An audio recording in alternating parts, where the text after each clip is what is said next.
자, 해상에서 이제 일어날 수 있는 게 수상전이 아니면 도발을 하게 되면 해안포 수공하고 이 잠수정자 활동밖에 없거든요. 누구나 예상할 수 있는 겁니다. 여기와 관련된 매뉴얼을 가지고 훈련을 해보고 사전에 마인드 컨트롤을 했느냐 하는 문제들이고요. 세 번째는 지금 어떻게 보면은요, 이게 천안함 사태뿐만 아니라 2월에서 한 4월 사이를 보면 기가 막힌 지경으로 사고들이 많이 일어났어요. 일단 천안함 사건 나기 전에 한 달 반 전입니다. 백령도 해병부대에서 레펠 훈련하다가 부상을 한 명 빠져 죽었거든요. 그런 다음에 한 2주 뒤에 F5 2대 한등성리에 충돌했습니다. 그런 다음에 또 일주일 정도 뒤에 육군 500여 헬기 추락했고요. 그 다음에 천안함 떨어졌고요. 천안함 떨어지고 이틀 뒤에 신문에서 굉장히 낮은 사거리지만 다루고 말았는데 군 사격장에 민간인이 한기주로 들어가다가 폭사했어요.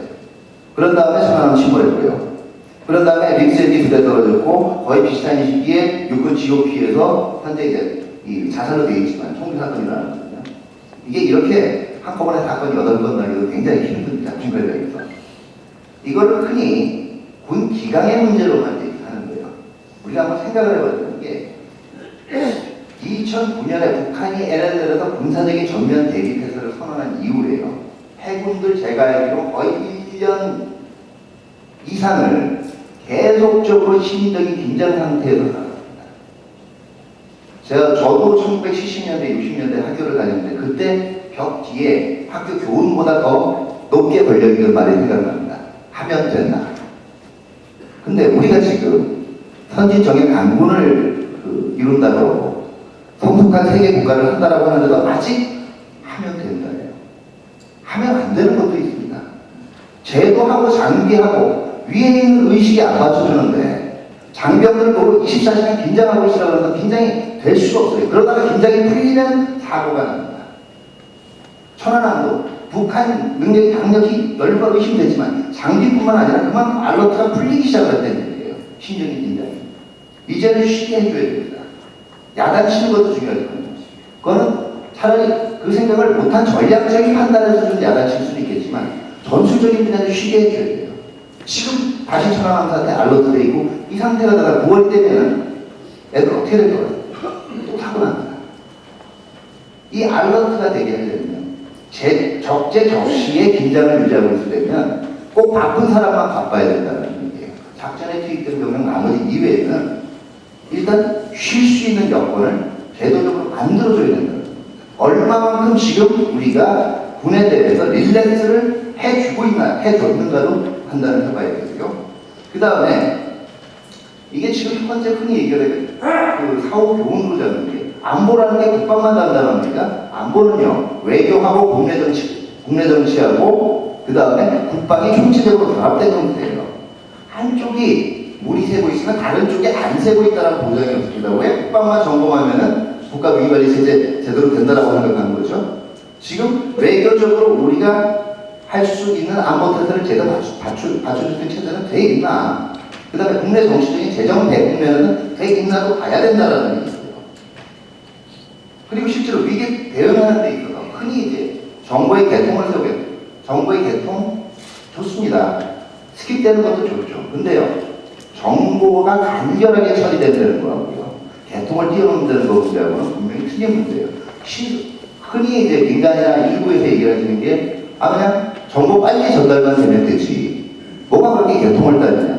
분명히 따져야 됩니다. 불필요한 개통은 생략돼야 되겠지만요. 정보가 밑에서부터 개통을 따라오는 동안 보고자가 위에서 다시 내려오는 지시에 따라서 어떤 대응을 할지 미리 준비를 할 수 있게 됩니다. 그런데 이걸 툭툭 띄워서 정보를 전파를 해버리면요, 최상위 결정권자가 이렇게 얘기해서 그 다음으로 하나를 할 때 준비가 안 돼 있어요.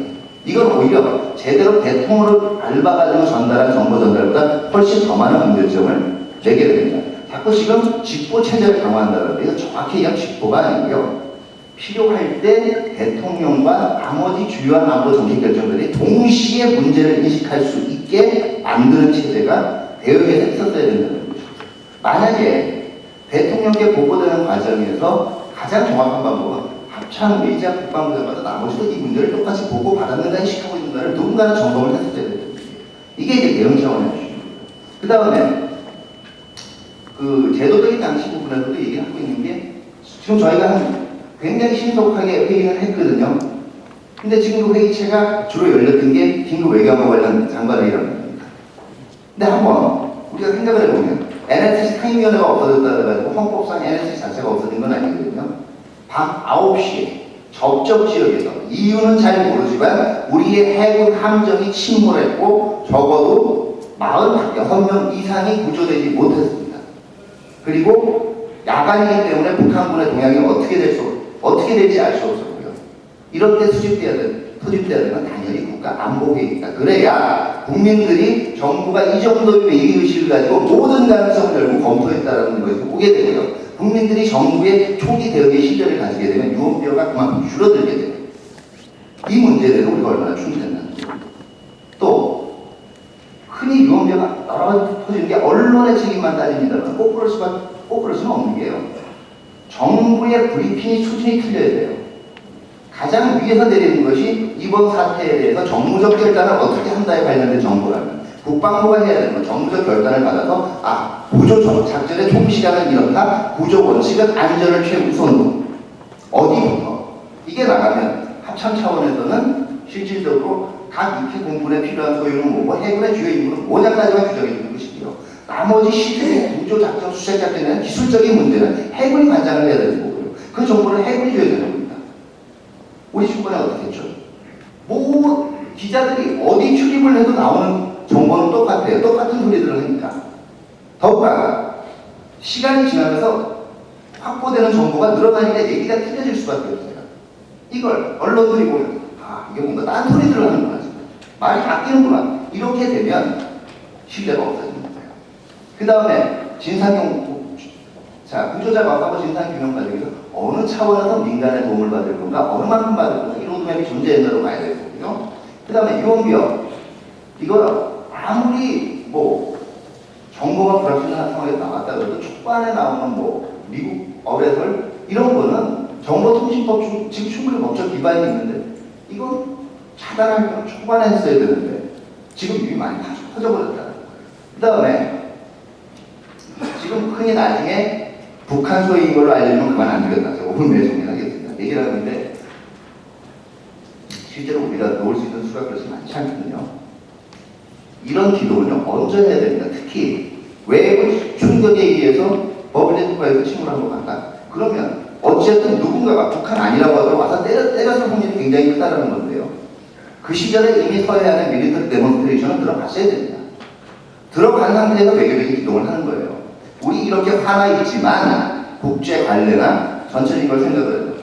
지금 마치 진상규명이 다 되고 나면 다 해결됩니까? 안 그렇습니다. 1983년에 아웅산 폭탄 테러 나고요. 87년에 칼 858기 폭발 사건 났을 때 한번 뒤져보십시오. 유엔 결의안 안 나왔습니다. 제재 결의안. 외교적 기동 언제 우리가 처음에 이 사건이 시작이 될 때 누가 이 문제는 분명히 누구든 사강이 나중에 모든 힘을 사강으로부터 도움을 이끌는 게 중요하다고 얘기했지만 누구도 사강 특사를 보내자는 얘기를 안 했고요.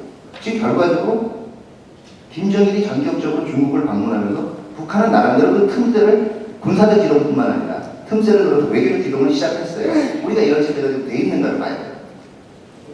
이 얘기는 제가 하기 굉장히 조심스럽습니다만 그러나 해야 되겠다. 하고관리 심리하네요. 이미 희생된 천안함 용사들을 기리는 건 좋아요. 과거 정부보다 훨씬 더 국가를 위해서 희생한 용사들을 이건 당연한 겁니다. 그러나 이 과정에서 누군가가 상대적인 박탈당하는 그것도 문제예요. 그러면 지금 천안함 사태에서 희생된다. 1, 2차 그리고 희생자와 생존자에 관한 서로의 이해는 어떻게 해야 됩니까? 이것은 1, 2차 영평 해전 단추와 비교할 때는 또 어떻게 해야 되는가? 만약에 1, 2차 영평 해전에 참가를 해준 사람들이 지나치게 과소한 대우를 받았면 그건 지금이라도 해야 된다는 얘기예요. 저는 앞으로 이게 적어도 2차 영평해전 문제에서 희생된 사람들에 대한 예우 문제 이번에 거둬진 300억 가량의 성금을 쓰는 데는 반드시 이 문제들이 같이 고려돼야 돼요. 그래야 국민들이 국가에 대해서 신뢰를 가지고 로열티를 가질 수가 있는 겁니다. 그 다음에 이거